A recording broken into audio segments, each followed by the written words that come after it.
Muझको है दुआ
जसं तू बोलला तशा प्रकारे प्रभू देवा तू तुझ्या वचनाद्वारे प्रभू देवा अनेकांशी बोलणार आहेस या ठिकाणी आलेला कोणताही व्यक्ती प्रभू देवा रिकामा जाणार नाही. जशा प्रकारे ते आले प्रभू देवा तसं जाणार नाही, तर जाते वेळेस त्यांच्याजवळ नवीन उत्साह, आनंद आणि नवीन सामर्थ्य असेल. प्रभू देवा तो नवीन आशीर्वाद असेल जो आजच्या दिवसासाठी त्यांना तू देऊ केलेला आहेस. आणि बहुदेव प्रभू देवा त्यांचं जीवन आज आशीर्वादित होत जाऊ दे. जाते वेळेस प्रभू देवा ते आनंदी असतील. जाते वेळेस प्रभू देवा तुझ्यावरचा विश्वास अधिक दृढ झालेला असेल. तुझ्यावर प्रभू देवा प्रेम करण्यासाठी प्रभू देवा त्यांचं मन अधिक उत्साही झालेलं असेल. त्यांचं जीवन मी तुझ्या गौरवी हातात सोडतोय. प्रभू आमची प्रार्थना ऐकणारा देवा संघ धन्यवाद देतो, स्तुती करतो. प्रभू देवा धन्यवाद देतो, तुझं गौरव येशूच्या नावात मागतो म्हणतो आहे. आमेन.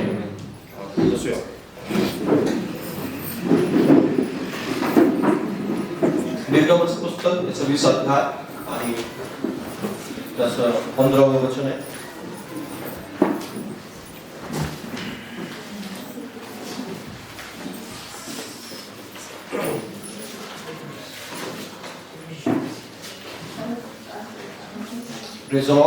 या ठिकाणी आपल्याला पाहायला मिळतं 15वं वचन एकच वाक्य आहे त्या ठिकाणी, चोरी करू नको. Praise the Lord, hallelujah. आपण 10 आज्ञा शिकत आहोत. ही 8व्या नंबरची आज्ञा आहे, चोरी करू नको. त्याच्यानंतर 2 आज्ञा, आपल्या शेजाऱ्याविरुद्ध खोटी साक्ष देऊ नको आणि आपल्या शेजाऱ्याचा विरोध करू नको. ही शेवटची आज्ञा राहते आणि ही 8वी आज्ञा आहे जी 10 आज्ञांच्या पैकी आपण इथं पण आलेलो आहोत. आजपर्यंत 7 आज्ञांच्या विषयी आपण आतापर्यंत पाहिलेला आहे आणि खूप सुंदर प्रकारे परमेश्वर आपल्याशी बोलत आहे. आणि इथून पुढे सुद्धा ज्या 3 आज्ञा आहेत त्या सुद्धा आपण परमेश्वराच्या वचनातून पाहणार आहोत. आणि ही 8वी आज्ञा आहे, चोरी करू नको. जशा प्रकारे खून करू नको, व्यभिचार करू नको आणि तशी चोरी करू नको. आपण पहिल्या 4 आज्ञा ह्या मी थोडंसं पाठीमागे तुम्हाला घेऊन जातो. पहिल्या 4 आज्ञा ह्या देवाविषयी, जगाशी संबंधित होत्या आणि त्या आपण आज्ञा पाहिल्या. त्याच्यानंतर एक आज्ञा आपण आपल्या कुटुंबाशी संबंधित असणारी पाहिलेली. कुटुंबाशी म्हणजे आपल्या आई वडिलांचा मान राख ही आपल्या कुटुंबाशी संबंधित होती. कारण ज्या 6 आज्ञा आहेत त्या आपल्या जगामध्ये किंवा आपल्या सोबत राहणाऱ्या लोकांसमवेत आपण जे राहतो त्यांच्याशी संबंधित असणारी आज्ञा आहेत. आणि त्यापैकी प्रथम जे येते ती आपल्या कुटुंबाच्या संबंधित येते. कारण आपला संपर्क जास्त आपल्या कुटुंबाशी असतो आणि म्हणून त्या आज्ञेमधून आपण 5वी आज्ञा ती पाहिली. त्याच्यानंतर आपण 2 आज्ञा अजून पाहिल्या आणि ज्या खून करू नको आणि चोरी करू नको. आणि ज्या 4 आज्ञा बाकीच्या राहतात त्याच्यापैकी आपण 5 राहतात, त्याच्यापैकी 2 आपण पाहिल्या आणि 3 आता राहिलेले आहेत. आणि चोरी करू नको याच्याविषयी आपण पाहत आहोत. बाकीच्या ज्या आज्ञा आहेत, जर तुम्ही मिस झाला असाल किंवा तुम्हाला चर्चला येता आलं नसेल तर तुम्ही युट्यूबवर त्या आज्ञांच्या विषयी पाहू शकता. तुम्हाला संदेश ऐकायला मिळेल आणि खूप सुंदर परमेश्वराने त्या ठिकाणी देवाचं वचन जे सांगितलेलं आहे युट्यूब यासाठी आहे की तुम्ही कधीही तुम्हाला त्या विषयी असं वाटलं की मी आत्म्यामध्ये थोडासा थंड आहे, मला वचन ऐकण्याची गरज आहे, तर तुम्ही आवर्जून तो संदेश काढून पाहू शकताय आणि त्याच्यामधून नक्कीच परमेश्वर तुम्हाला बोलेल. हालेलुया. कारण परमेश्वराचं वचन हे सदा सर्व काळासाठी सजीव आहे, सक्रिय आहे आणि ते तुमच्या हृदयाला भेटणारं आणि तुमच्या अंतःकरणातल्या गोष्टीचं परीक्षक आहे. आणि म्हणून मी तुम्हाला या गोष्टीची आठवण करतो.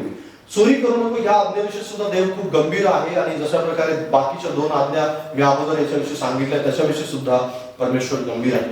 प्रत्यक्ष चोरी आणि अप्रत्यक्ष चोरी याच्याविषयी सुद्धा आपण पाहणार आहोत. प्रत्यक्ष या ठिकाणी प्रथम जी गोष्ट आहे ती प्रत्यक्ष चोरीविषयी. आणि चोरी तुम्हाला सगळ्यांना ठाऊक आहे ना. आणि चोरीविषयी परमेश्वर आपल्याला सावध करत आहे आणि बायबलमध्ये खूप अशी वचनं आहेत चोरीविषयी दिलेली. आणि चोरी कशा प्रकारे करू नये याच्याविषयी सुद्धा आपल्याला बायबलमध्ये बऱ्याच ठिकाणी पाहायला मिळतं. लेवीचं पुस्तक याचा 19वा अध्याय आणि 11व्या वचनामध्ये सुद्धा आपल्याला ते वचन पाहायला मिळेल जे ह्या ठिकाणी आहे. लेवी 19 अध्याय 17 वचन 11 वचन.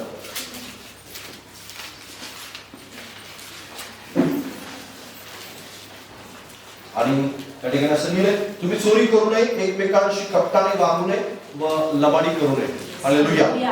Praise the Lord. चोरी करू नये या संबंधामध्ये किंवा चोरी करू नये या गोष्टीशी परमेश्वराने हे दोन वाक्य अजून जोडलेले आहेत या ठिकाणी. आणि असं सांगितलं एकमेकांशी कपटाने वागू नये आणि लबाडी सुद्धा करू नये. अप्रत्यक्ष चोरीशी संबंधित असणारी ही दोन्ही वाक्य आणि प्रत्यक्ष चोरीशी संबंधित असणारी सुद्धा ही दोन्ही वाक्य. नीतिसूत्रेचं पुस्तक 9वा अध्याय आणि 17वे वचन काय सांगतं वाचा. नीतिसूत्रे याचा 9वा अध्याय 17वे वचन.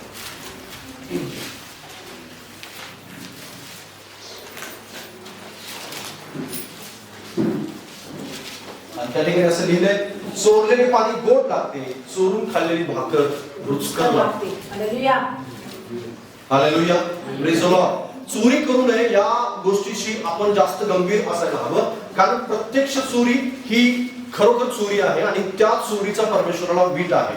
जे आपलं आहे ते न घेता जे दुसऱ्याचं आहे ते आपल्या जवळ ठेवण्याचा एक मोह होतो मनुष्याला. आणि त्याला जो दुसऱ्याचं हिसकावून घेणं असेल, चोरून घेणं असेल, न सांगता घेणं असेल किंवा कोणत्याही स्वरूपामध्ये दुसऱ्याची वस्तू किंवा दुसऱ्याचा पैसा किंवा दुसऱ्याचं असणारं जे एखादी कोणतीही गोष्ट, मग ती शेतीवाडी असेल, कदाचित ते घर असेल, कदाचित तो पैसा असेल, बँकेतला पैसा असेल, घरातला पैसा असेल, किंवा ते सोनं असू शकतं, किंवा ते कपडे असू शकतात, किंवा अजून एखादी कोणतीही वस्तू जी आपल्याला प्रिय वाटते, अशी कोणतीही जी गोष्ट आपली नाहीये ती दुसऱ्याकडून आपण घेतलेली आहे, ती जबरदस्तीने घेतलेली आहे, कदाचित ती चोरून घेतलेली आहे, कदाचित त्या माणसाला ती कळाली नसेल किंवा समजलं नसेल, अशा प्रत्येक गोष्टीला चोरी म्हणतात.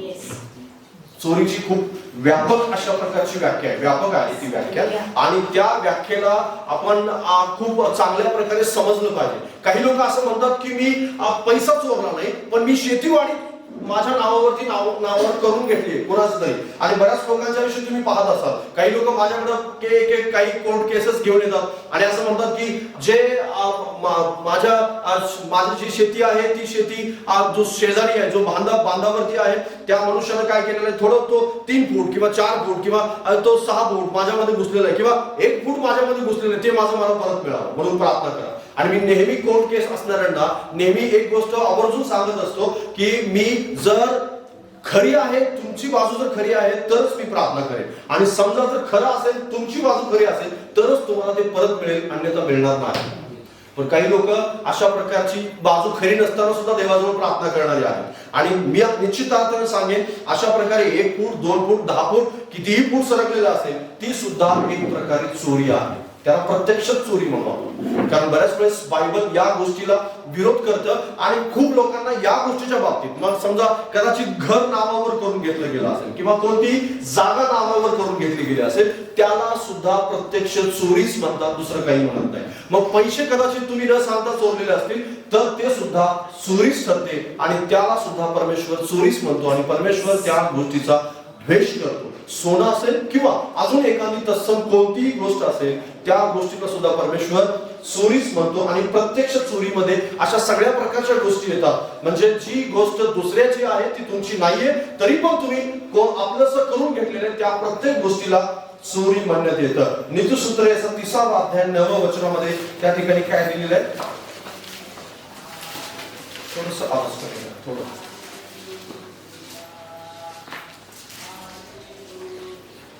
नीतिसूत्रे 30:9 या ठिकाणी वचन काय सांगतं, माझी अतितृप्ती झाल्यास मी कदाचित तुझा अव्यय करेन, आणि परमेश्वर कोण आहे असे म्हणे.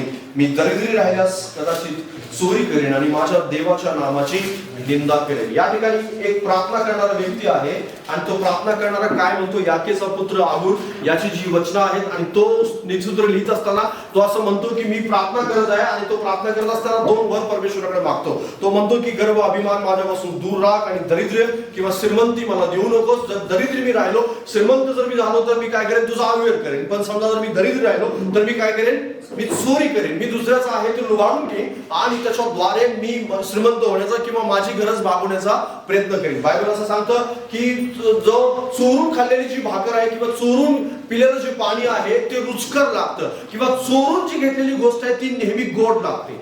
कोणतीही गोष्ट असो, मग तो पैसा असेल, कदाचित ते सोनं असेल, किंवा ती शेतीवाडी असेल, किंवा ते घर असेल, किंवा कोणतीही अशी वस्तू असेल की जी चोरून आपण घेतलेली आहे, ती गोष्ट नेहमी आपल्याला गोड लागते किंवा उत्तम लागते, त्याचा एक वेगळा आनंद असतो आणि तो आनंद मनुष्यानं घेऊ नये. कारण बायबल त्या ठिकाणी जे वचन त्या ठिकाणी लिहिले, वाचा ते वचन पुन्हा एकदा वाचा, पुन्हा एकदा तिथे या. नीतिसूत्रे 9 अध्याय 17व्या वचनामध्ये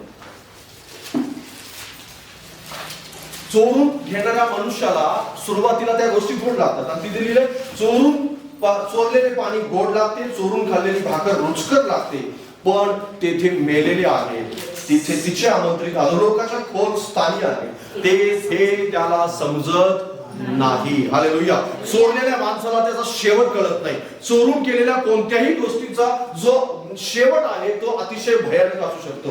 मग कोणतीही गोष्ट असू द्या, कोणतीही वस्तू असू द्या, कोणताही पैसा असू द्या, सोनं असू द्या, किंवा कोणतीही गोष्ट असू द्या, त्याचा शेवट नेहमी भयानक असणार आहे. आणि म्हणून चोरी करणं हे परमेश्वराच्या विरोधात केलेलं, मनुष्याच्या विरोधात केलेलं खूप मोठं पातक आहे आणि परमेश्वर त्या गोष्टीचा द्वेष करतो. असं समजू नका की नवीन करारातल्या लोकांसाठी ती आज्ञा नाही. जुन्या करारामधून एकच आज्ञा केवळ बायबलमध्ये नवीन करारामध्ये आली नाही. शब्बाताची आठवण ठेवून तो पवित्रपणे पाळ. त्याचंही स्पष्टीकरण मी तुम्हाला त्या आज्ञेच्या विषयी शिकवत असताना दिलेलं आहे. पण बाकी सर्व आज्ञा आहेत तशा नवीन करारामध्ये आलेल्या आहेत आणि नवीन करारातल्या प्रत्येक माणसाला जो प्रभू येशू ख्रिस्तावर विश्वास ठेवतो, आता कृपेच्या काळात जो जगत आहे, त्या प्रत्येक माणसाला या आज्ञेचं पालन करणं भाग आहे. आणि म्हणून जर चोरी करत असाल तर निश्चित अर्थाने त्याचा शेवट खूप भयानक असणार आहे. सुरुवातीला ती गोष्ट खूप रुचकर आणि खूप सुंदर लागते आणि खूप गोड लागते, पण त्याचा शेवट मात्र अतिशय भयानक स्वरूपामध्ये या ठिकाणी पाहायला मिळतो. कारण तिचे आमंत्रित जे आहेत ते खोल स्थानी आहेत असं बायबल सांगतं. होशेचं पुस्तक याचा 4था अध्याय आणि 2रं वचन वाचा माझ्याबरोबर. होशे याचा 4था अध्याय 2रं वचन.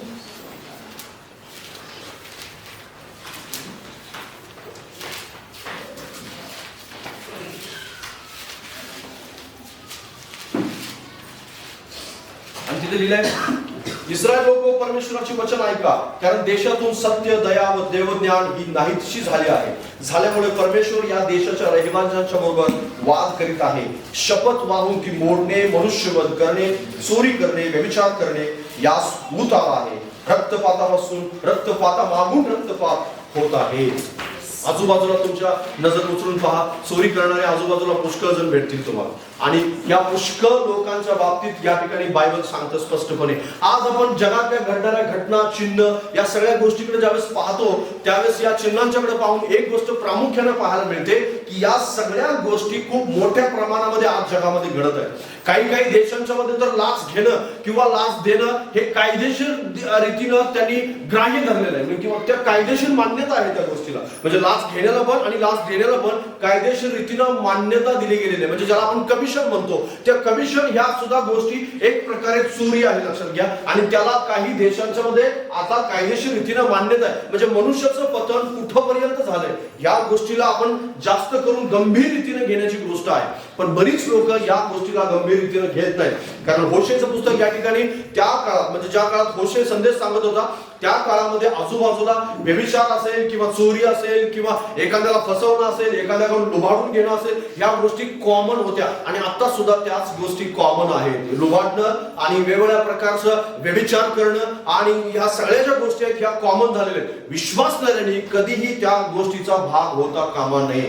कारण परमेश्वर या गोष्टीचा द्वेष करतो आणि जो देवाचं वचन पाळत आहे, येशू ख्रिस्तावर विश्वास ठेवतो, अशा प्रत्येक माणसाला परमेश्वर या गोष्टीतून बाहेर येण्यासाठी सांगत आहे. यानी यिर्मयाचं पुस्तक याचा 23वा अध्याय 30 पासून वाचा माझ्या बरोबर. यिर्मयाचं पुस्तक 30 पासून 23. यिर्मया याचा 23 अध्याय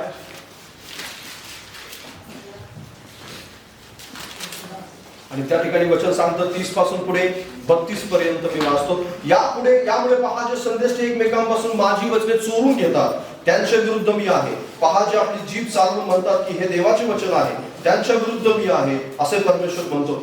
परमेश्वर पहा हे जे संदेश खोटी स्वप्ने संदेश सांगून म्हणून सांगतात त्यांच्या विरुद्ध मी आहे. हे माझ्या लोकांस आपल्या लबाडीने व आपल्या अमर्याद भाषणाने भडकवतात.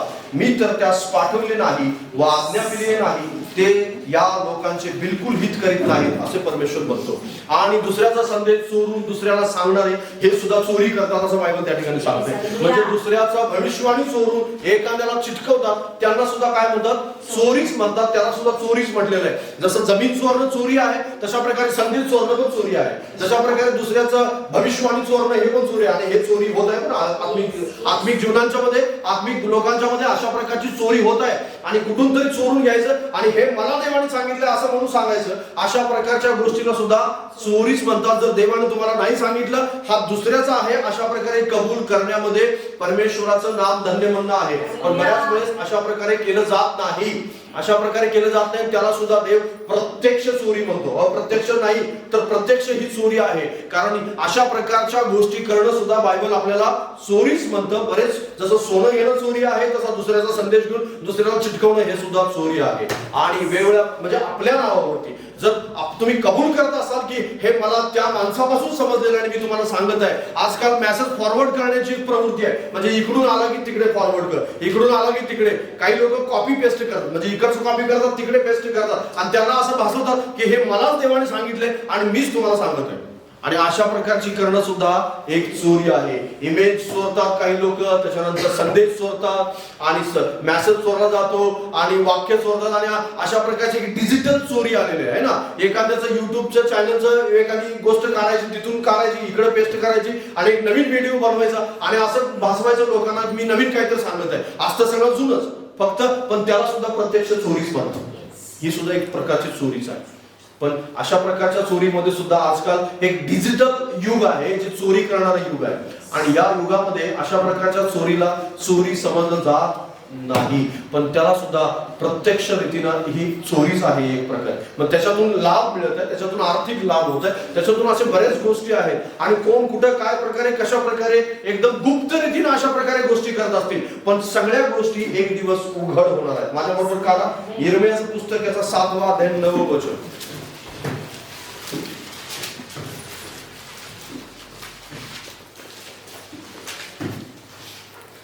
आणि तिथं लिहिलंय हे काय, तुम्ही चोरी, खून, व्यभिचार करता, खोटी शपथ वाहता, बाळाच्या मूर्तीस धूप दाखवता, ज्यास ओळखीत नाही अशा अन्य देवांच्या मागे लागता.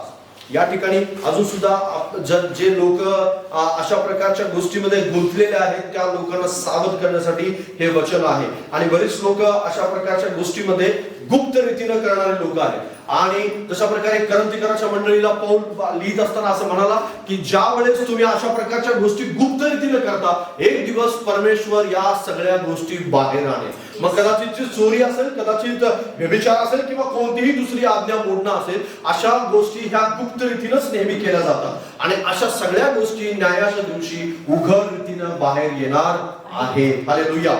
बरीच लोक विश्वासणारे अशा प्रकारच्या प्रत्यक्ष चोरीमध्ये गुंतलेली आहेत आणि अशा सगळ्या गोष्टीतून बाहेर यायलाच पाहिजे. आणि समजा जर बाहेर येणार नसाल, निश्चित अर्थाने त्याचा पश्चाताप करणार नसाल, तर त्याचा परिणाम खूप भयानक असेल. आणि म्हणून असं होऊ नये यासाठी प्रत्यक्ष चोरीमध्ये कुठेही तुमचा सहभाग असेल. कदाचित तुम्हाला माहिती असेल की माझं घर हे दुसऱ्याच्या जागेवर बांधलं गेलेलं आहे, किंवा एक थोडीशी शेतीचा भाग जो माझ्याकडे आलेला आहे आणि तो मी घ्यायला नाही पाहिजे होता, तो माझ्याकडे आला, तो त्याला परत देऊन टाका. जर समजा तुमची दुसरी एखादी वस्तू चुकून तुमच्याकडे आली आणि तर ती वस्तू त्याला परत देऊन टाका, कारण परमेश्वर त्याचा हिशोब घेईल, परमेश्वर ते काढून घेईल. लक्षात घ्या.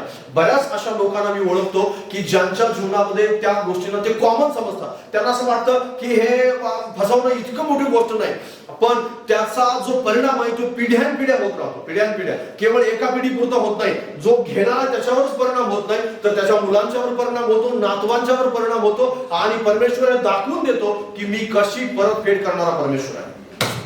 आणि म्हणून चोरी ही अप्रत्यक्ष चोरी, कोणत्याही प्रकारची प्रत्यक्ष चोरी असेल त्या चोरीचा द्वेष करतो परमेश्वर. आणि चोरीच्या बाबतीत आपण नेहमी सावध असायला पाहिजे. अप्रत्यक्ष चोरी बऱ्याचशाच गोष्टी येतात अप्रत्यक्ष चोरीमध्ये. दुसरं करंथीकरास पत्र याचा 8वा अध्याय आणि 21वं वचन. दुसरे करंथीकरास पत्र याचा 8वा अध्याय आणि 21वं वचन. दूसरे कोरिन्थियों की पत्री उसका 8 अध्याय 21 पद. आणि हे आम्ही प्रभूच्या दृष्टीने जे मान्य इतकेच नव्हे तर मनुष्याच्याही दृष्टीने जे मान्य ते करण्याची खबरदारी घेतो. Praise the Lord. अप्रत्यक्ष चोरीमध्ये फसवणूक येते, भ्रष्टाचार येतो आणि त्याच प्रकारे एखादी वस्तू अवास्तव किमतीला विकणं जे आहे त्याला सुद्धा अप्रत्यक्ष चोरी म्हटलेलं आहे. आणि अप्रत्यक्ष चोरी त्याच्यामध्ये येते, लुबाडणूक त्याच्यामध्ये येते, कर्ज काढून ते न फेडणं हे सुद्धा अप्रत्यक्ष चोरीमध्ये येते. Praise the Lord, hallelujah. बऱ्याच वेळेस या अशा प्रकारच्या गोष्टींना लोक चोरी समजत नाही, फसवणुकीला चोरी समजत नाही, भ्रष्टाचाराला चोरी समजत नाही, लाच घेण्याला लोक चोरी समजत नाही.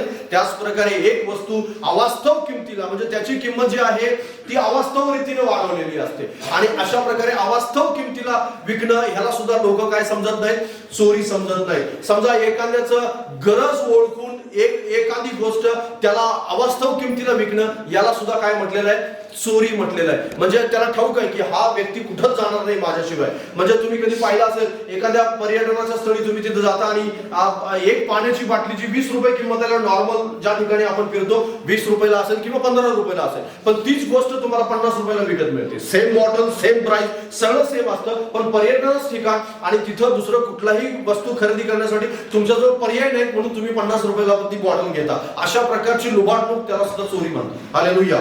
एखादा सण उत्सव असतो आणि सण उत्सव असताना समजा एखाद्या ठिकाणाहून एका दुसऱ्या ठिकाणाचा जो प्रवास खर्च आहे तो 200 रुपये आहे, पण सणाच्या उत्सवा काळामध्ये खूप गर्दी असते म्हणून एखाद्याकडून भाडं जास्तीचं म्हणजे 200 रुपये आहे तिथं तो 500 रुपये घेतो. का? कारण त्या काळात जाण्याशिवाय दुसरा कोणताही पर्याय नसतो आणि म्हणून तो 200च्या ऐवजी 500 रुपये घेतो. त्याला सुद्धा चोरी म्हणतात.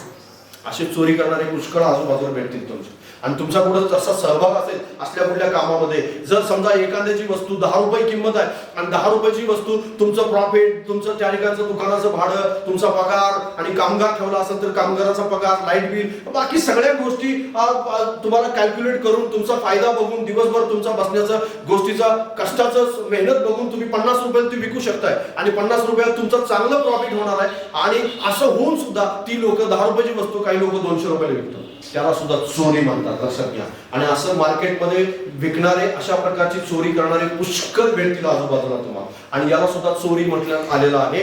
ही फसवणूक आहे सरळ सरळ. आणि भ्रष्टाचार करणं ही सुद्धा एक फसवणूक आहे, ही सुद्धा एक चोरी आहे. एखाद्याकडून लाच घेणं एखाद्या कामासाठी ते सुद्धा एक चोरी आहे. जागेमधून एखादी जागा दुसऱ्याला विकणं, त्याचं वस्तू ह्याला विकणं, ते विकणं आणि त्याच्यातून त्याचा कुठलाही म्हणजे जागा त्याची नाहीये, विकत घेणारा पण तो नाहीये, विकणारा पण तो नाही, पण वरच्यावर कमिशन विकणारा जो माणूस आहे त्याला सुद्धा, कमिशन घेणाऱ्याला सुद्धा चोरीच म्हणतात. तुम्ही म्हणाल की या अशा छोट्या छोट्या गोष्टींना जर असं म्हणायला लागलं तर त्याचा हिशोब द्यावा लागेल. हे सगळं तुम्ही करू शकताय. बायबल ह्या सगळ्याला म्हणतं की तुला येईल तसं, म्हणजे तुझ्या मनाला येईल तसं चाल, तुला वाटेल तसा तू चालू शकतोस, वाटेल ते घेऊ शकतोस. म्हणजे फसवणूक करू शकतो, भ्रष्टाचार करू शकतो, काहीही करू शकतो, पण एक गोष्ट लक्षात ठेव, या सगळ्याचा हिशोब द्यावा लागेल. मग तू काही का, हालेलुया, प्रेज द लॉर्ड, तू भ्रष्टाचार कर, लाच घे, काही हरकत नाहीये. तू लाखो रुपये कमाव, तुला लाख रुपये पगार आहे, तू 2 लाख घे लोकांच्याकडून. आणि काही लोकांना, मी काही सरकारी लोकांना इतकं पर्यंत ओळखतो की त्यांना पगार केवळ 40,000 रुपये आहे, पण त्यांचा महिन्याचा वर्ग कमाई जी आहे ती 2 लाख रुपये. मी कमी सांगितली, त्याच्यापेक्षा पण जास्त आहे. कारण मला सांगताना त्यांनी 2 लाख सांगितले, प्रत्यक्षात त्याच्यापेक्षा जास्तच असणार आहे. कारण त्याच्याकडे पाहून त्याची आयुष्य किंवा त्याच्या जीवनातलं जे चैनी आहे ती पाहून असं वाटत नाही की त्याला 2 लाख फक्त मिळत असतील. पण एक दिवस एक असा आजार येतो की त्या आजारामध्ये डॉक्टर सुद्धा त्याच्याकडून ज्या आजाराची फी केवळ 50,000 आहे त्याच्याकडून 5 लाख काढणार आहे. कारण लुबाडलं जातं. जो तलवारीच्या सहाय्यावर जगतो त्याचा नाश तलवारीने होईल, बायबल सांगते. हालेलुया. जो लुबाडणूक करताय त्याची लुबाडणूक मोठ्या प्रमाणामध्ये होईल. आणि परमेश्वर हिशोब घ्यायला बसला ना त्यावेळेस खूप मोठा हिशोब जातो. आणि म्हणून अशा प्रकारच्या गोष्टी, समजा एखादं काम तुम्हाला मजुरीवरती तुम्हाला कोणी बोलवलं, तुम्ही मजुरी करणारे व्यक्ती आहात आणि ते काम फक्त एकाच दिवसामध्ये होऊ शकतं, ते कामाला तुम्ही 3 दिवस लावताय. कसं गंडवलं तुम्हाला माहिती नाही, पण देवाला ठाऊक आहे की एका दिवसाचं काम तुम्ही 3 दिवस केले, ती सुद्धा त्या मालकाची फसवणूक आहे. तो कदाचित चोरी करून घेत असेल दुसरीकडून कुठून तरी, पण त्याची तुम्ही फसवणूक करताय म्हणून तुम्ही देवाच्या नजरेत चोरी करणारी व्यक्ती आहात. एका दिवसाचं काम एका दिवसात होतंय तर एका दिवसात करा. हालेलुया. जर तसं करत नसाल तुम्ही तर तुम्ही चोरी करताय. लक्षात घ्या. बरेच लोक अशा प्रकारची अप्रत्यक्ष चोरी करणारे आहेत. एखाद्याचं कर्ज तुम्ही घेतलेलं आहे, एखाद्याकडून मुसने तुम्ही घेतले तर त्याचं प्रामाणिकपणे वेळेवर तुम्ही सांगितलेल्या वेळेवर परत द्या.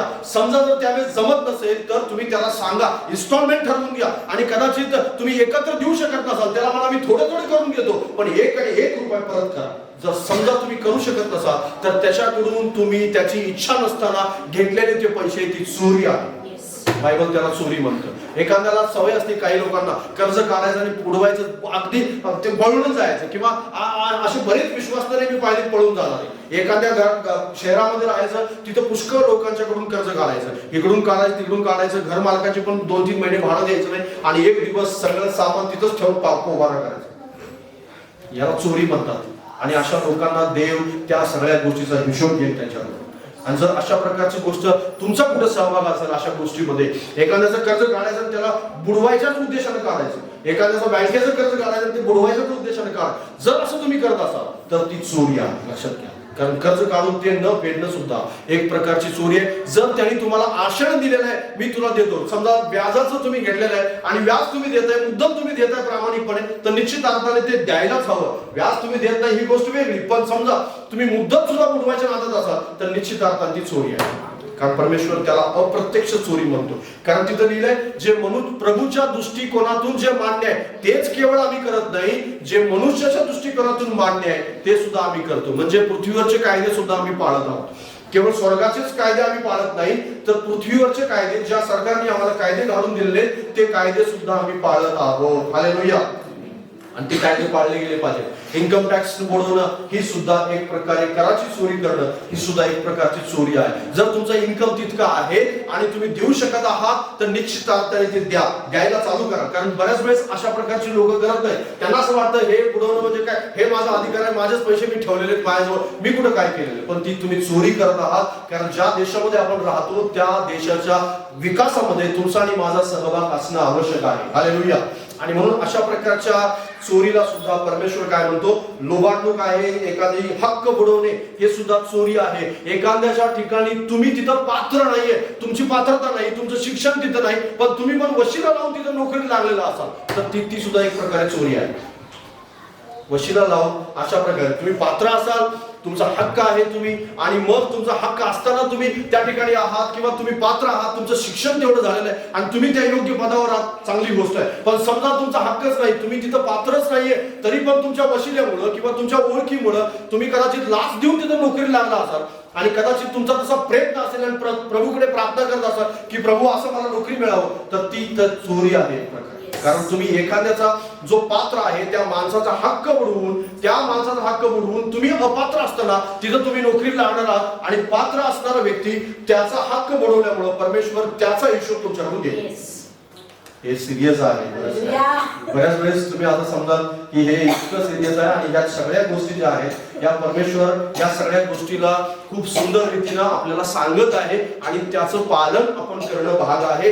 आणि म्हणूनच जे मनुष्याच्या दृष्टिकोनातून जे मान्य आहे ते सुद्धा आपण केलं पाहिजे. प्रत्यक्ष चोरी आणि अप्रत्यक्ष चोरी या दोन्हीही गोष्टी चोरीमध्ये येतात आणि म्हणून त्याच्यापासून आपण स्वतःला लांब ठेवलं पाहिजे. त्याच्या बाबतीत जर समजा तुमच्याकडून काही मिस्टेक झाले असेल, ठीक आहे, तुमच्याकडून चूक झाली, तुम्हाला कळालं, तुम्ही क्षमा मागा, प्रभूला क्षमा मागा आणि त्या गोष्टीतून बाहेर येण्यासाठी प्रयत्न करा आणि प्रभू तुम्हाला मदत करेल. लक्षात घ्या, तुम्ही प्रभूजवळ जा, गुडघे टेका आणि म्हणा प्रभूला की प्रभूजी मी आजपर्यंत हे केले पण इथून पुढे मी करणार नाही, मी क्षमा मागतो, प्रभू तुम्हाला क्षमा करेल. आणि इथून पुढे तुम्हाला परमेश्वराच्या हिशोबाला सामोरे जावं लागणार नाही, कारण त्याचा हिशोब खूप भयानक असतो आणि त्या हिशोबात तुम्ही पडू नये अशी प्रभूची इच्छा आहे आणि म्हणून प्रभू तुम्हाला हे सगळं सांगत आहे.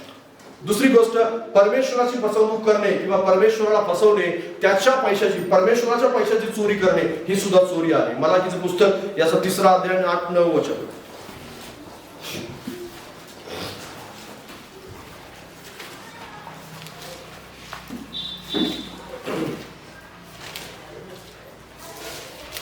तिसरा अध्याय 8 आणि 9 वचन. मनुष्य देवाला ठकवील काय, तुम्ही जर मला ठकविले आहे असे म्हणून तुम्ही म्हणता, आम्ही कोणत्या बाबतीत तुला ठकवले आहे? दशमांश अर्पण या संबंधाने. तुम्ही शापाने शापग्रस्त आहात. अशा प्रकारच्या चोरीला, देवाची चोरी करू नको. बाजूला सांगा, प्रत्यक्ष अथवा अप्रत्यक्ष चोरी तुझा सहभाग असू नये. बाजूवाल्याला सांगा. लक्षात घ्या, आतापर्यंत आपण प्रत्यक्ष चोरी पाहिली, दुसरी अप्रत्यक्ष चोरी पाहिली. आणि अप्रत्यक्ष चोरीमध्ये ही देवाच्या पैशाची चोरी आहे, ज्याला आपण जे दशमांश न देणे, त्याच्यानंतर दान न देणे आणि आनंदामध्ये देवाची आठवण न ठेवणे. आपण ज्यावेळेस खुश असतो, ज्यावेळेस आपण काहीतरी आनंदाची गोष्ट केली असते, अशा गोष्टीमध्ये कुठल्याही प्रकारे परमेश्वराच्या कार्याची आठवण न ठेवणे, आपल्याच आशीर्वादामध्ये गुरफटून जाणे, याला सुद्धा चोरी म्हणतात. देवाची चोरी, देवाच्या पैशाची चोरी. आणि त्याच प्रकारे आपल्या उत्पन्नातून जे काही तुम्हाला मिळतं, त्या उत्पन्नातून आपल्या भल्यासाठी किंवा परमेश्वरासाठी, परमेश्वराच्या कामासाठी कुठल्याही प्रकारचं बाजूला काढून न ठेवणे, याला सुद्धा चोरी म्हणतात, जी परमेश्वराविरुद्ध केलेली चोरी आहे. हालेलुया. बरीच लोक आजूबाजूला तुम्हाला भेटतील. दशमांश देण्याच्या बाबतीत काही लोक खूप आळस करतात, खूप त्यांना असं वाटतं, खूप ते टाळाटाळ करतात. त्यांना असं वाटतं की माझ्या जीवनामध्ये मला जे मिळालेलं आहे त्या गोष्टीचं मी कशाला परमेश्वराला देऊ. पण तुम्ही दशमांश न दिल्याने परमेश्वराची चोरी करता. हालेलुया. कारण तो देवाचा पैसा आहे. ज्यावेळेस आशीर्वाद द्यायला परमेश्वराने सांगितलं, ज्यावेळेस पिकाचं उदाहरण परमेश्वर देतो, त्या ठिकाणी काय सांगितलं माहिती आहे? 30 पट, 7 पट आणि 100 पट सांगितलेलं आहे. देवाचं गणित चुकलंय का या ठिकाणी? देवाचं गणित चुकलेलं नाहीये. देवाचं गणित चुकलंय का? 30नंतर 30 घातल्यानंतर किती होतात? 60 होतात. आणि 60मध्ये 30 घातल्यानंतर किती होतात? 90 होतात. पण तिथं काय लिहिलंय? 100 लिहिले. कशासाठी 100 लिहिलं सांगा बरं? Praise Lord. सांगा, 100 कशासाठी लिहिलं? 10 परत द्यायचे, 90 तुम्हाला द्यायचे. 90 तुमच्यासाठी आहे आणि 10 कोणाला द्यायचे? कारण ते देवाचे आहे. हालेलुया. 10 कोणाचे? बाजूला सांगा, 10 देवाचे आहे. आणि देवाला देण्यासाठी देवाने तुम्हाला अगोदरच दिलेले आहेत. हालेलुया. देव तुमच्यावर बोजा नाही टाकत आहे. देव तुमच्यावर कर्ज नाही टाकत आहे. देव तुम्हाला म्हणत नाही की परमेश्वर कधीच कोणाचा ऋणी राहत नसतो. आणि जे देवाला द्यायचं आहे ते देव तुम्हाला मला अगोदरच देऊन ठेवतो, की जेणेकरून ते सुद्धा आपण त्याला द्यावं. पण बरीच लोक 90 पण खातात आणि 10 पण खातात. 90 तर खातातच खातात, पण 10 सुद्धा खातात. आणि 10 असं म्हणून खातात की मी नाही देणार, काय करते बघूया देव. देव 100 काढून घेईल. हालेलुया. कारण देवाच्या पैशाची ही चोरी आहे. लक्षात घ्या.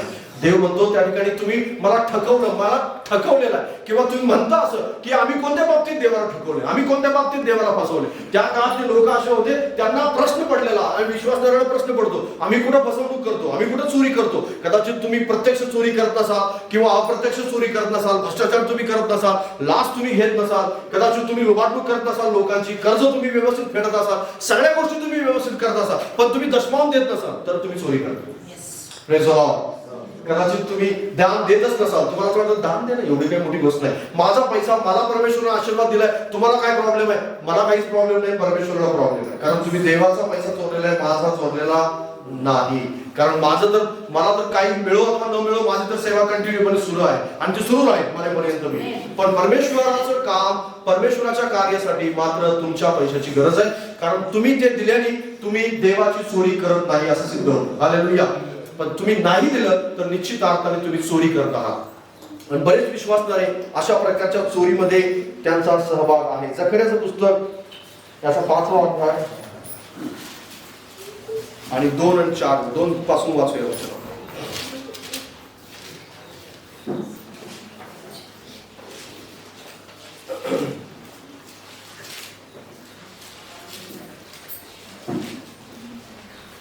जकर्याचं पुस्तक याचं 5वा अध्याय 2 पासून. त्याने मला विचारले, तुला काय दिसते? मी म्हणालो, मला उडता पट दिसतोय, त्याची लांबी 20 हात व रुंदी 10 हात आहे. तो मला म्हणाला, या सर्व देशाला प्राप्त होणारा हा शाप तो पट आहे. चोरी करणाऱ्या सर्वांस या लेखानुसार एका बाजूने घालवतील व खोटी शपथ वाहणाऱ्या सर्वांस या लेखानुसार दुसऱ्या बाजूने घालवतील. सेनाधीश परमेश्वर म्हणतो, मी हा पट चालविला आहे. तो चोराच्या घरात व माझ्या नामाची खोटी शपथ घेणाऱ्याच्या घरात शिरेल. तो त्याच्या घरात विराट करून राहील आणि त्याच्या तुळ्यांची व चिऱ्यांची भस्म करेल. गंभीर गोष्ट आहे देवाच्या पैशाची चोरी करणं. आणि देवाच्या पैशाची चोरी करणं याचा अर्थ डायरेक्ट परमेश्वराचा विरोधी होणं, लक्षात घ्या. आणि निश्चित अर्थाने अशा चोरीच्या बाबतीत आपण सावध व्हायला हवं. दशमांश तुम्ही देण्यासाठी उत्सुक नसाल तर आजच स्वतःला चिमटा काढून सावध करा की देवाच्या पैशाची तू चोरी करत आहेस. आणि कदाचित काही लोक थोडं ठेवतात देवाजवळ आणि देवाला थोडं ठेवतात आपल्याजवळ आणि देवाला त्यातलं थोडंसं देतात. त्यांना असं वाटतं इतकं करेक्ट त्याच्यामध्ये देण्याची काही गरज नाही. तुम्ही देवाच्या पैशाची जे देवानं तुम्हाला दिलेलं आहे, कदाचित तुम्हाला परमेश्वराने 100 पट दिले आणि तुम्ही 90 न ठेवता 95 ठेवताय जवळ आणि 5% तुम्ही देत आहात, किंवा तुम्ही 98 ठेवताय 2च देताय त्याला, आणि कशाला परमेश्वराला 8% द्यायची गरज आहे. परमेश्वर पुढच्या वेळेस ज्यावेळेस अशा प्रकारची वेळ येईल त्यावेळेस 100 पट पीक देण्याच्या ऐवजी परमेश्वर तुम्हाला त्याच्या पिकामध्ये कमी करेल. आणि निश्चित अर्थाने आपल्या अंतःकरणामध्ये या गोष्टीविषयी आपण सावध व्हायला हवं. 2% नाही, 5% नाही, तर 10 जे परमेश्वराने तुम्हाला दिले ते परमेश्वराचे आहे. हालेलुया. आणि म्हणून परमेश्वराचं आहे ते परमेश्वराला आपण द्यायला शिकलं पाहिजे. कारण जे देवाचं नाही ते जर आपण ठेवत असू जवळ, तर निश्चित अर्थाने आपण चोरी करतो आणि त्या चोरीपासून आपण स्वतःला सावध केलं पाहिजे. जर आजूबाजूला तुम्हाला असं कोणी आढळलं की अशा बाबतीत परमेश्वर काय इतकं आवश्यक, तर त्या व्यक्तीला सुद्धा आपण सावध केलं पाहिजे, सांगितलं पाहिजे की अशा प्रकारच्या गोष्टी आपण निश्चित अर्थाने आपल्या अंतःकरणामध्ये घेतल्या पाहिजे. दान न देणे, काही लोकांचं दान देण्याच्या बाबतीत इतकं, दशमांश बाबतीत मी बोलत नाहीये, कारण किंवा परमेश्वर दशमांच्या बाबतीतच सांगत नाही तर दान देण्याविषयी सुद्धा सांगत आहे. कदाचित तुम्ही तेवढे सक्षम नसाल तर आणि तुम्हाला असं वाटत असेल की माझ्याकडे काही कमाईच नाहीये, तर मी निश्चित अर्थाने काय देऊ. कारण बायबल आपल्याला सांगतं ज्यावेळेस विधवा गेली त्यावेळेस तिथं सांगतंय की सर्व उपजीविका म्हणजे तिच्याजवळ होतं नव्हतं ते सगळं टाकलं. Hallelujah, praise the Lord. बऱ्याच वेळेस अशा प्रकारची वेळ येते की आपल्याला असं वाटतं की माझ्याजवळ जे आहे ते द्यायला मला जड जातं. कदाचित तुम्ही दशमांश देण्याच्या बाबतीत तर अडचण असेल, पण दान, छोटंसं दान देण्याच्या बाबतीत सुद्धा जर तुम्हाला अडचण असेल तरी सुद्धा तुम्ही देवाची चोरी करताय. लक्षात घ्या, जर तुम्ही आनंदाच्या वेळेस देवाची आठवण करत नाही, बायबल तर आपल्याला उपकार स्तुतीच्या दानाविषयी शिकवतं, आनंदाच्या वेळेस देवाची आठवण करण्याविषयी शिकवतं, ज्यावेळेस संकटात आपण असतो त्यावेळेस देण्याविषयी शिकवतं, त्याच्यानंतर दशमांश देण्याविषयी शिकवतं, ज्यावेळेस पहिलं पीक येतं त्या पहिल्या पिकाचा वाटा जो आहे तो वाटा काढण्याविषयी शिकवतं, त्याच प्रकारे दान देण्याविषयी शिकवतं, अशा सगळ्या गोष्टीविषयी शिकवतं. तुम्ही जर म्हणाल की मला एकच जमा झालं एवढं सगळं तरी मी दिलं, पण एवढं सगळं करायला पाहिजे आपल्याला, कारण हे सगळं केल्याने आपल्या जीवनामध्ये भरभरून परमेश्वराचे आशीर्वाद आपल्याला पाहायला मिळतात. हालेलुया. आणि मी आजपर्यंतच्या आतापर्यंतच्या सेवेमध्ये हे पाहिलेलं आहे की ज्याच्याजवळ जास्त पैसा तो जास्त दान कधीच देत नाही. Praise the Lord. मला असं वाटलं असं की मी पुढचं वाक्य देतो असं म्हणाल, पण मी देत नाही असं म्हणाल. Praise the Lord. आतापर्यंतच्या सेवेमध्ये ही गोष्ट आहे, कारण पैसा ज्याच्याजवळ जास्त आहे ना त्याला असं वाटत असतं पास्टर माझ्या पैशामुळे माझ्याजवळ आहे, पास्टर माझ्याजवळ यासाठी आहे, मला यासाठी चर्चला यायला म्हणतो की मी दान द्यावं. बऱ्याच लोकांना असं वाटतं, बऱ्याच लोकांच्या घरी ज्यावेळेस प्रार्थनेसाठी बोलवतात ना त्यावेळेस ते मला काही लोक सांगतात की आमच्याजवळ दान द्यायला नाही म्हणून आम्ही बोलवत नाही तुम्हाला. आणि मी तर कधीच असं म्हणाल नाही की दान द्यायचं नसेल तर मला बोलवू नका, असं मी एकदा सुद्धा म्हटलं नाही. पण तरी सुद्धा ते लोक उत्तर देताना असं म्हणतात ना. पण मला तुम्हाला स्पष्टपणे सांगू द्या, दान हे जास्त करून प्रथम हे परमेश्वराला दिलं जातं, देवाच्या सेवकाला दिलं जातं. पण नंतर ज्यावेळेस तुम्ही देवाला देण्यासाठी आनंदी असाल त्यावेळेस तुम्ही देवाच्या सेवकाला आनंदाने द्या. हालेलुया. देवाच्या सेवेसाठी जो प्रथम देतो त्यालाच देवाच्या सेवकाला आनंदाने द्यायला जमतं. जर देवाला द्यायला तुम्हाला आनंदाने जमत नसेल तर देवाच्या सेवकाला द्यायचं तर खूप लांबची गोष्ट झाली. Praise the Lord. पण लक्षात घ्या, ज्यावेळेस आपण या बाबतीत सावध होत नाही त्यावेळेस आपण प्रत्यक्ष रीतीने चोरी करतो. आणि म्हणून तुम्ही समजू नका की जे माझ्याकडे काही नाहीच तर मी द्यायला कसं. मी हे उदाहरण सांगण्याचं एक कारण असं आहे की पैसा ज्याच्याकडे जास्त आहे त्याला असं वाटतं हे माझ्याजवळ अजून राहावं, इतकं राहावं आणि ते साठवून ठेवण्याच्या प्रयत्नात किंवा ते टिकवून ठेवण्याच्या प्रयत्नात तो व्यक्ती जास्त असतो. आणि ज्याच्याजवळ नाही, कमी आहे, तो मात्र देऊन टाकण्याच्या प्रयत्नात असतो की हे माझ्याजवळ नाही, ठीक आहे, मला प्रभूने दिले मी देऊन टाकतो. आणि अशाच व्यक्तीला परमेश्वर खूप मोठ्या प्रमाणामध्ये आशीर्वादित करतो. हालेलुया. आणि म्हणूनच बायबलचं वचन सांगतं की श्रीमंतांचा स्वर्गाच्या राज्यात प्रवेश होणं हे उंटाच्या सुईच्या नाकातून जाणं त्याच्यापेक्षा अवघड आहे. हालेलुया. असं सांगण्याचं कारणच हे होतं की श्रीमंताच्या अंतःकरणामध्ये निश्चित अर्थाने हा वाईटपणा असतो आणि ह्या वाईटपणातून त्याला ज्यावेळेस बाहेर येईल, ज्यावेळेस देवाचं आहे ते देवाला द्यायला शिकेल, त्यावेळेस निश्चित अर्थानं त्याचं सुद्धा जाणं सोपं होईल. कारण बायबल सांगतं देवाला सर्व काही शक्य आहे. देव त्याच्यासाठी शक्य बनवेल. कधी शक्य बनवेल? ज्यावेळेस तू त्या संपत्तीवर प्रेम करायचं बंद करेल त्यावेळेस. हालेलुया. आणि म्हणून परमेश्वराच्या बाबतीत आपण पैशाची चोरी त्याची करू नये. आणि म्हणून जर आपल्याला बायबल सांगतं तर त्या वचनानुसार आपण सावध झालं पाहिजे. दुसरी एक गोष्ट म्हणजे आपण अजून एक गोष्ट चोरतो, ती देवाचीच गोष्ट आहे, देवाचं गौरव चोरणे. बाजूला सांगा, देवाचं गौरव कधी चोरू नको. माझ्याबरोबर वाचा पहिले शमूएलाचं पुस्तक याचा 6वा अध्याय.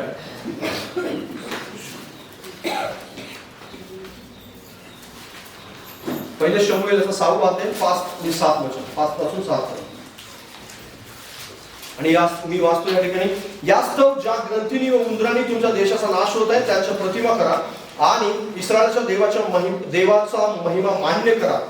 म्हणजे कदाचित तो तुमच्यावरला, तुमच्या देवावरला व तुमच्या देशावरला आपला हात काढील.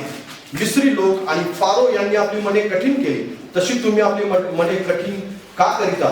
देवाने मिस्री लोकांच्या मध्ये अद्भुत कृत्य केली, तेव्हा इस्रायल लोकांस त्यांनी जाऊ दिले आणि ते निघून गेले, हे खरे ना?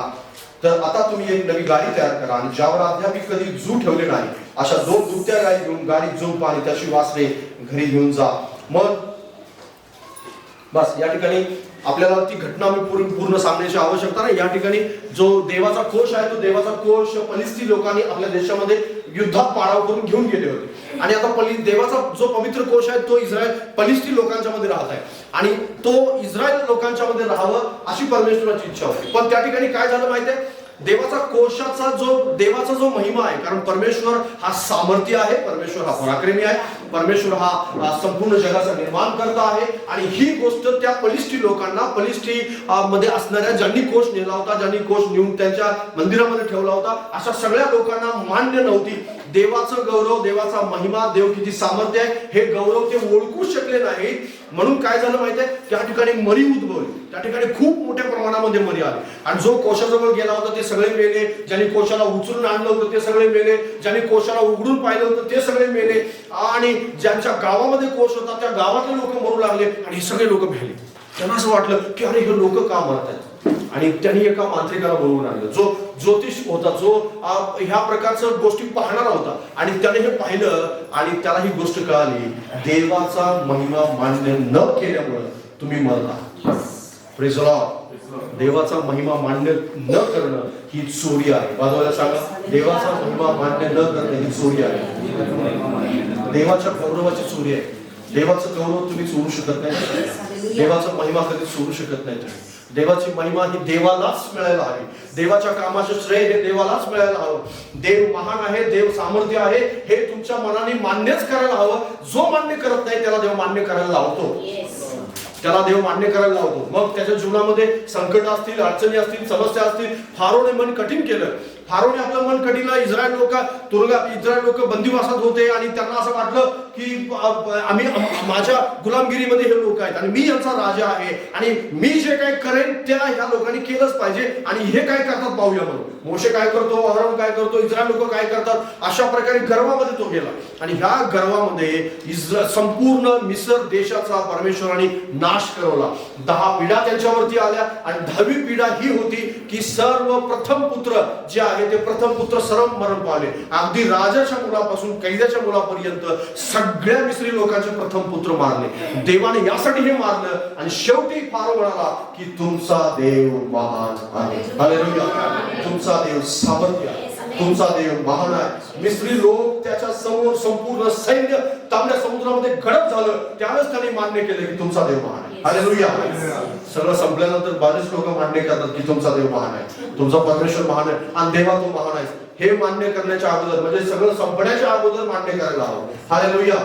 आणि ज्यावेळेस तुमच्या घरामध्ये, तुमच्या जीवनामध्ये देवाविषयी तुम्ही संशय असाल, देवाच्या महिमेविषयी संशय असाल, त्याच्या सामर्थ्याविषयी तुमच्या मनात शंका असेल आणि तुम्हाला असं वाटत असेल की देव काय करू शकतो, देव काय करेल, किंवा कदाचित तुमच्या कुटुंबातल्या या सगळ्या लोकांना कदाचित याविषयी शंका असेल, तर त्यांना ह्या देवाच्या महिमेची आठवण करून द्या. किंवा कदाचित तुमच्या जीवनामध्ये जर असे आलं आणि तुमची साक्ष तुमच्या जीवनामध्ये घडलेली आहे आणि तुम्हाला त्या साक्षीविषयी जास्त एवढं टेन्शन घेण्याची गरज वाटली नाही, देवाला गौरव करायची गरज वाटली नाही, तर लक्षात घ्या देवाचा महिमा तुमचा आणि देवाचा महिमा जो चोरतो, देवाचा गौरव जो चोरतो, त्याला देव आठवण करून देतो की देवाचा महिमा चोरण्याचा परिणाम काय असतात.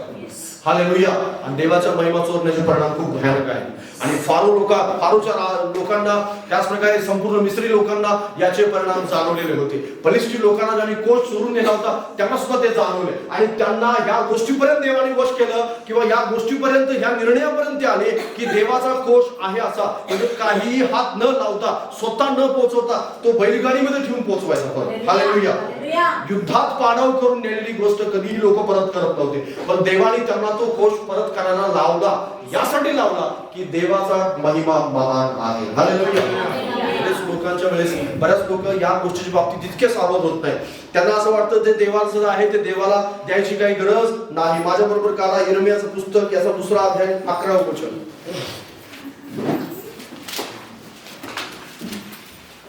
यिर्मया 2:11.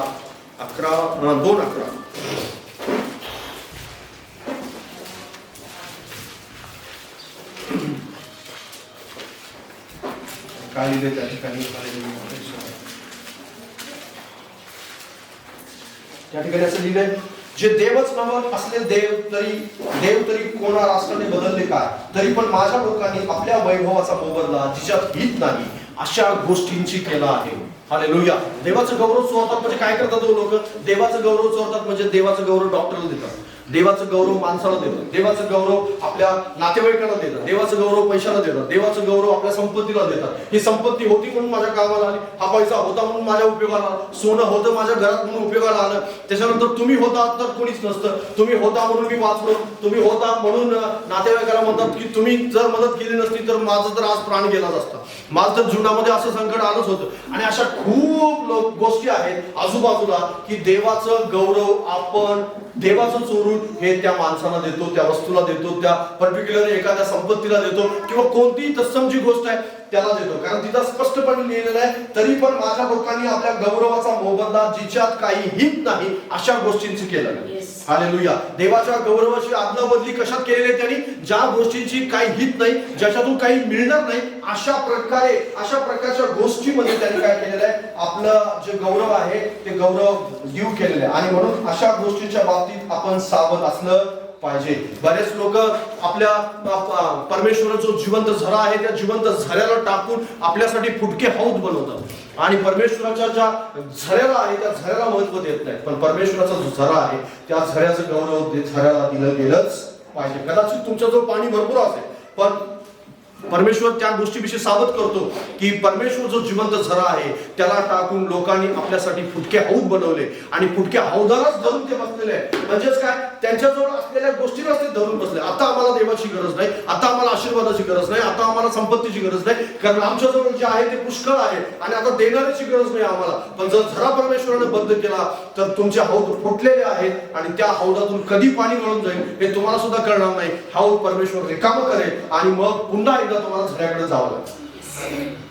जर झऱ्यालाच आपण चिटकून राहिलो तर हौदाची गरजच पडणार. हालेलुया. इस्रायल लोक हौदाला धरून बसलेले होते आणि हौदाला धरल्यामुळं परमेश्वर म्हणतो मी जिवंत झरा सोडून तुम्ही फुटके हौद बनवा आणि त्या मला दाखवून दे की माझं गौरव काय आहे. आणि म्हणून माझं गौरव हे दुसऱ्याला देऊ नये असं परमेश्वर सांगतो. जो कोणी आपल्या साक्षीला लपवून ठेवतो तो सगळेजण देवाचं गौरव चोरणारी माणसं आहे. आपली साक्ष कधी तुमच्या जीवनामध्ये काही साक्ष घडले असेल, कोणतंही काही काम घडलं असेल तर ते लपवून ठेवू नका, तर ते प्रगट करायला शिका, लोकांना सांगायला शिका. तुम्ही येशूचे विश्वासणारे आहात, येशूवर विश्वास ठेवताय ही गोष्ट सांगायला शिका. हालेलुया. बरेच जे गुप्त विश्वासणारे आहेत ना, गुप्त विश्वासणारे ते त्यांच्या जीवनामध्ये देवापासून पुष्कळ प्राप्त कधीच करू शकत नाही. का करू शकत नाही माहिती आहे? देवाचं गौरव नेहमी लपवून ठेवतात ते गुप्त विश्वासणारे. आणि म्हणतात आम्ही सकाळी कार्यक्रम बघतो टीव्हीवरती, चर्चला यायला लोक काय म्हणतील, बाजूबाजूचे काय म्हणतील, तू लोक ते मला ख्रिश्चन म्हणतील, ते मला असं म्हणतील, ते मला तसं म्हणतील, माझे नातेवाईक मला काय म्हणतील. बऱ्याच लोकांनी जगाला घाबरून देवाचं गौरव टोपलीत बंद करून ठेवलंय. देवाचं गौरव जे आहे ते परमेश्वराचं सामर्थ्य आहे ते बंद करून ठेवलेलं आहे. पण बायबल सांगतं दिवा लावून मापाखाली ठेवत नाही, दिवा लावून दिवठणीवर ठेवतात. हालेलुया. दिवठणीवर यासाठी ठेवतात की आजूबाजूचा सर्व गोष्ट आहे ती प्रकाशित होते. हालेलुया. पण काही लोकांनी दिवा लावून कुठे ठेवलेला आहे? मापाच्या खाली ठेवलेलं.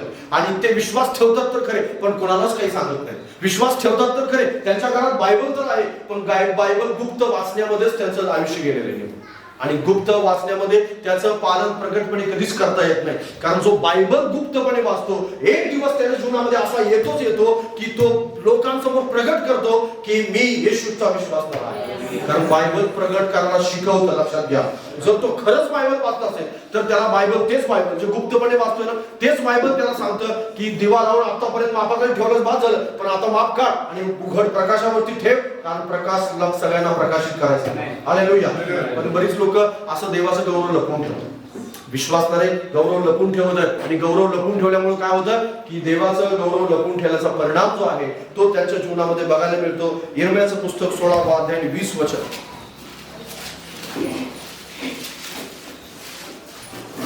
मानव आपल्यासाठी देव बनविल काय, असल्या वस्तू तर देव करेल. म्हणून पहा मी त्यास दाखवून देईन, माझे भुजबळ व पराक्रम ही त्यास एकदाचे दाखवीन, म्हणजे माझे नाव परमेश्वर आहे असे ते म्हणतील. हालेलुया. मानव आपल्यासाठी देव बनवतो का? नाही बनवतो. पण बरेच लोकांनी आपल्यासाठी स्वतःसाठी अशा प्रकारचे देव बनवून ठेवलेले आणि त्यामुळे ते देवाचं गौरव काय करत आहे? चोरत आहे. आणि देवाचं गौरव चोरणं ही एक प्रकारे देवाविरुद्ध केलेला गुन्हा आहे, त्याची चोरी आहे आणि त्या चोरीचा जो प्रतिफळ आहे ते आपल्याला मिळाल्याशिवाय राहणार नाही. स्तोत्र 106 अध्याय 20 वचन वाचा.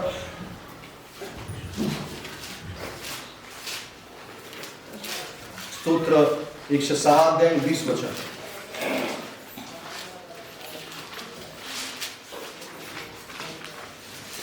बायबल त्या ठिकाणी सांगतं, त्यांनी आपले ऐश्वर्य जो परमेश्वर त्याच्या ऐवजी गवत खाणाऱ्या बैलाची प्रतिमा स्वीकारली. तुमचा आणि माझा ऐश्वर्य कोण आहे? परमेश्वर. बाजूला सांगा तुझा ऐश्वर्य परमेश्वर आहे. ज्यावेळेस कोश हरवला, ज्यावेळेस कोश फलिस्त्याने नेला, त्यावेळेस जी एली याजकाची सून होती ती काय म्हणाली माहिती आहे? एली याजक त्या ठिकाणी होता. एली याजक सुद्धा मरण पावला आणि ती काय म्हणाली?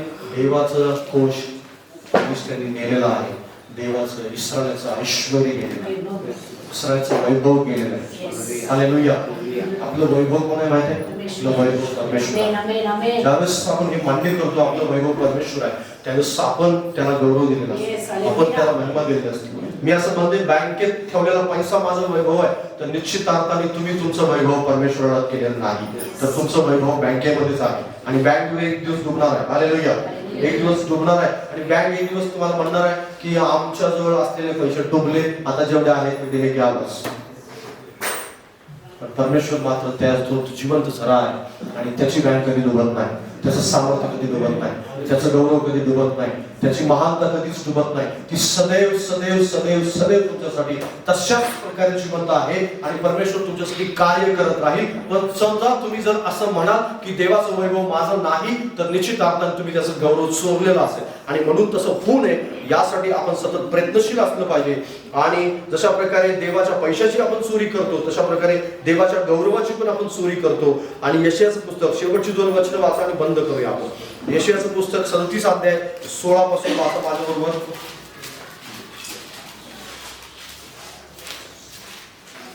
यशाया 37 आणि 16.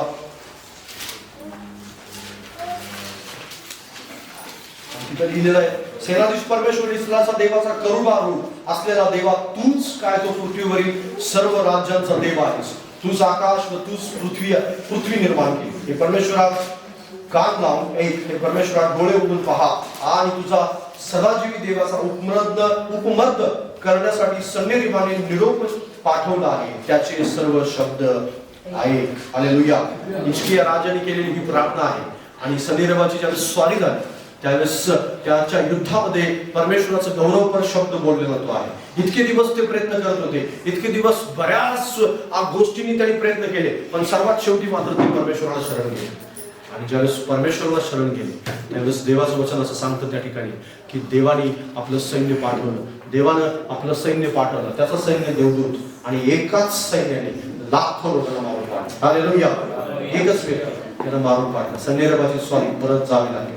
हिजकिया वाचला, त्याचं संपूर्ण राज्य वाचलं. आणि ज्यावेळेस परमेश्वराचं गौरव आपण मान्य करतो त्यावेळेस निश्चित अर्थाने परमेश्वर आपल्यासाठी अद्भुत आणि सामर्थ्य गोष्टी करतो. हालेलुया. आणि परमेश्वर तुमच्या जीवनामध्ये अशाच प्रकारच्या अद्भुत गोष्टी करणार आहे. गलतीकरस पत्र 4 अध्याय 8 ते 11 वचन आहे, ते वाचा, लिहून ठेवा. शेवटचं ते वचन वाचूया आणि बंद करूया. गलती 4 अध्याय 4 ते 11. 8 ते 11. तथापि पूर्वी तुम्ही देवाला ओळखीत नव्हता, तेव्हा ते जे वस्तुतः देव नाही त्यांचे तुम्ही गुलाम होता. पण आता तुम्ही देवाला ओळखता, किंबहुना देवाने तुमची ओळख करून घेतली आहे. मग दुर्बळ व निसत्व अशा प्राथमिक शिक्षणाकडे पुन्हा कसे वळतात? त्यांचे गुलाम पुन्हा नव्याने होण्याची इच्छा कशी धरतात? वार, महिने, सणाचे काळ व वर्षे हे तुम्ही पाहता. तुमच्यासाठी मी केलेले श्रम कदाचित व्यर्थ झाले असतील अशी मला तुमच्या संबंधाने भीती वाटते. हालेलुया. देव या ठिकाणी पौल गलतीकराच्या मंडळीला पुन्हा एकदा जागरूक करत आहे आणि तो म्हणत आहे की देवानं तुमच्यासाठी जे काही केले त्याची पुन्हा आठवण करा आणि परमेश्वराचं गौरव आठवण करा, परमेश्वराचं गौरव मान्य करा, देवाचा महिमा मान्य करा आणि म्हणा की परमेश्वरानं माझ्यासाठी काम केलं, परमेश्वरानं मला वाचवलं, परमेश्वराने माझ्या जीवनामध्ये आशीर्वाद दिला, माझं कुटुंब सांभाळलं, माझा बिझनेस सांभाळला, माझी नोकरी सांभाळली, माझ्या जीवनामध्ये सर्व गोष्टी मला आजपर्यंत पुरवल्या आणि त्या परमेश्वराचा मी गौरव करतो आणि देवाचं काम व्यर्थ जाऊ देऊ नका. कारण पौल त्या ठिकाणी म्हणाला की ज्यावेळेस तुम्ही देवाचं गौरव आठवत नाही त्यावेळेस देवाचं काम तुम्ही व्यर्थ जाऊ देता. म्हणजे जे आतापर्यंत केले ते सगळं व्यर्थ आणि आता इथून पुढे मात्र तुम्हाला असं वाटेल की आता परमेश्वराने करावं. बऱ्याच विश्वासकरांना माझ्याजवळ येऊन तक्रार करताना, कुरकुर करताना ज्यावेळेस मी ऐकतो त्यावेळेस मला ह्या गोष्टीचं खूप वाईट वाटतं. कशाचं वाईट वाटतं माहिती आहे? कारण ते आपल्या बाबतीत देवानं आतापर्यंत केलेल्या कामाचं, कारण संकट ज्यावेळेस येतात, अडचणी ज्यावेळेस येतात ना त्यावेळेस निश्चित अर्थाने तुम्हाला थोडंसं अंतःकरणामध्ये अविश्वास जागृत होतो, पण मुखाने मात्र देवाचं गौरव आपण सतत मान्य केलं पाहिजे. कारण तुमच्या मनामध्ये लोभ येणं, देवाला सोडण्याची इच्छा होणं हे म्हणजे पाप नाही, पण त्यानुसार कृती करणं हे पाप आहे. आणि पण समजा जर तुम्ही आपल्या मुखाने हे कबूल करत असाल, सतत म्हणत असाल हे संकट आलं, देवाची प्रीती नाही माझ्यावर, हे संकट आलं, ही अडचणी आली, मग देव माझ्या जीवनामध्ये काम करत नाही, मग आतापर्यंत केलेल्या कामाचं काय? आतापर्यंत केलेलं जे काम आहे ते महान होतं. हालेलुया. आतापर्यंत केलं, बाजूला सांगा पुन्हा एकदा, आतापर्यंत देवाने केलेलं काम महान होतं. इथून पुढे सुद्धा देव तुझ्यासाठी महान काम करतो. देवाची महानता मान्य कर. देवाची महानता ज्यावेळेस मान्य करताना त्यावेळेस आतापर्यंत केलेलं तुम्ही महान समजता आणि इथून पुढे सुद्धा महान कार्यासाठी तुम्ही देवाजवळ जाता. हालेलुया. आणि देव सुद्धा तुमच्यासाठी महान काम करण्यासाठी उत्सुक असतो, आनंदी असतो. त्याला असं वाटतं की माझं गौरव मला मिळत आहे तर मी इथून पुढे यासाठी खूप अद्भुत रीतीने काम करेल. आतापर्यंत जे केलंय त्याच्यापेक्षा अद्भुत काम परमेश्वराचं अजून बाकी आहे. हालेलुया. जे आतापर्यंत तुम्ही आशीर्वाद पाहिलेत ना त्या मोठ्या आशीर्वादात त्याच्यापेक्षा मोठे आशीर्वाद देवाजवळ आहे. हालेलुया. पण देवाचं गौरव मान्य केलं पाहिजे. Praise the Lord. आणि म्हणून चोरी, अप्रत्यक्ष चोरी, देवाच्या पैशाची चोरी आणि देवाच्या गौरवाची चोरी या 4 गोष्टी आपण पाहिल्या आणि निश्चित अर्थाने याद्वारे तुम्ही परमेश्वराचं गौरव मान्य करावं आणि चोरीपासून स्वतः अलिप्त ठेवावं अशी प्रभूची इच्छा आहे. या आपण डोळे बंद करूया.